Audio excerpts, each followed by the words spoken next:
What you manifest in your mind, you can bring to reality.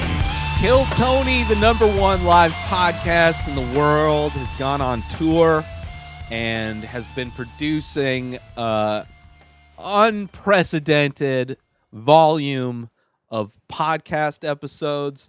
As a fan of Kill Tony, it is a good time to be alive. Normally, Kill Tony live at the Comedy Store every Monday, starting around 8:30. Definitely been part of my Mondays, my Monday routine since it started in a lot of ways. And currently, every Monday, I look forward to Kill Tony. They still do their Monday shows live in LA, despite going on a tour. Finally, they are going on tour. They had done shows here and there, bringing the show on the road. This time, they're doing it with the band, the best damn band in the land, Jeremiah Watkins and Joel Jimenez. They left Chroma Chris at home, but the core of the band is there. And they went on tour, and it's so fun to wake up in the morning and to see a new episode of Kill Tony loaded in my podcast app. Currently, I'm still going through Seattle episode 1, and I think still need one more. They did 2 shows in Seattle. I was very nervous going into this.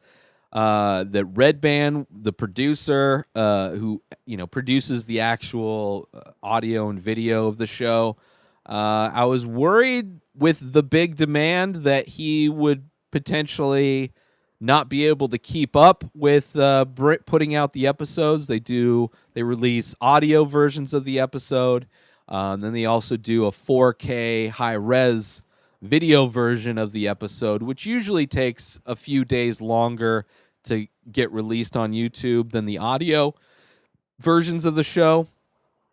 Earlier, the history of Kill Tony, when it comes to the release schedule of the show, there used to be a big delay.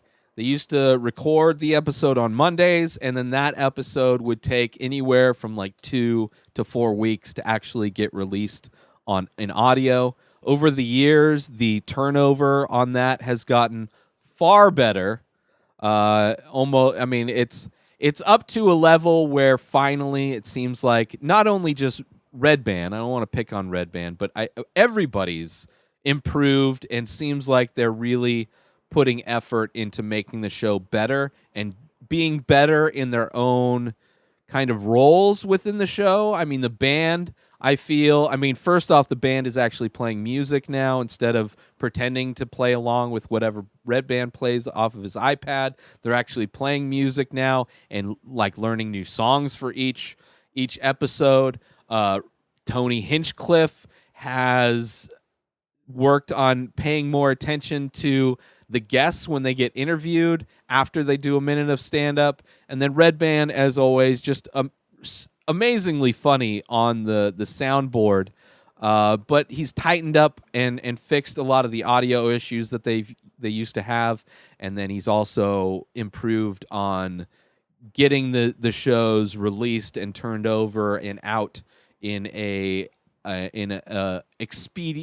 just a faster rate to which it was in the past. So everything, as a fan of the show, I've been highly critical of the show for many years. The show had just horrible sound, and all of the people who would complain about the sound, it was like they didn't want to fix the issue, or that they stopped making excuses for their shortcomings in production and have finally kind of figured everything out. Like, they realized that you can actually produce good sound in every single room, no matter where you are, and the soundboard can be caught in certain ways to be, make sense with the show. But sound was always kind of an issue, and it's everything's firing. I think after they did, just before they had their 200th episode, I believe, with Joe Rogan and I forget the other. Maybe it was Dom Herrera was on that episode.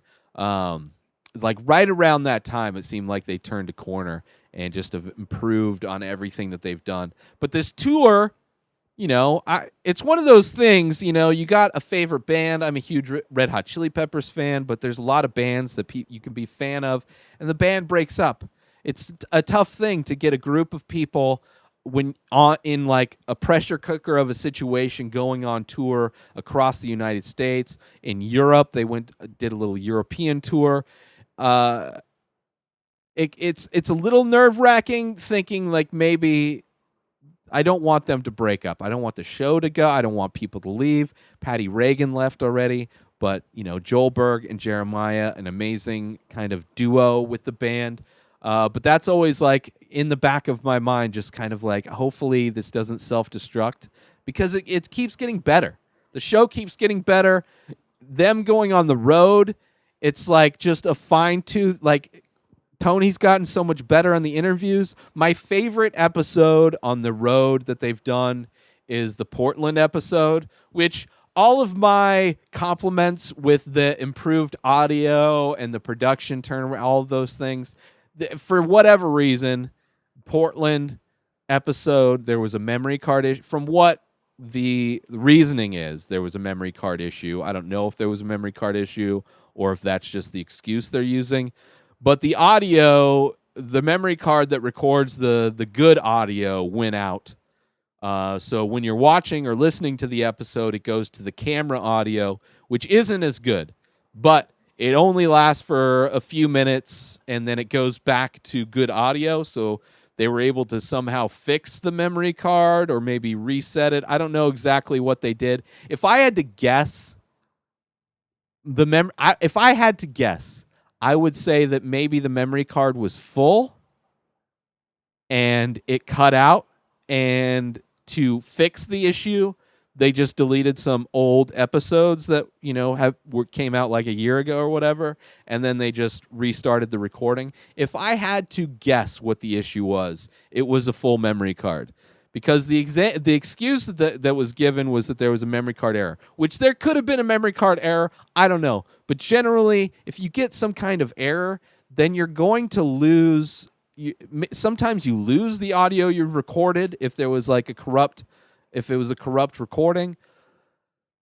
But like, it's hard to fix mid-show, like to explain how they were able to get it fixed during the show and start recording again would lead me to believe that there wasn't really anything wrong with the card, but maybe that it was full and they just needed to free up some space and that we're able to get it recording again. Either way, it was by far worth whatever technical audio issues there were, which were really not that bad.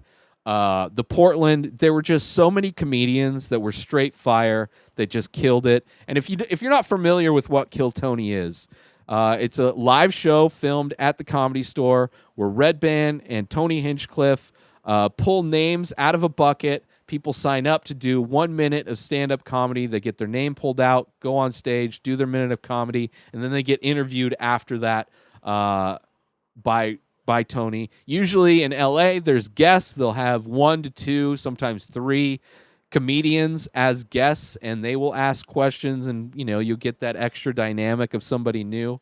But overall, just the format of the show is great. The improvements that the show has made are, as a fan, I love it. It makes me so happy that they are growing and improving.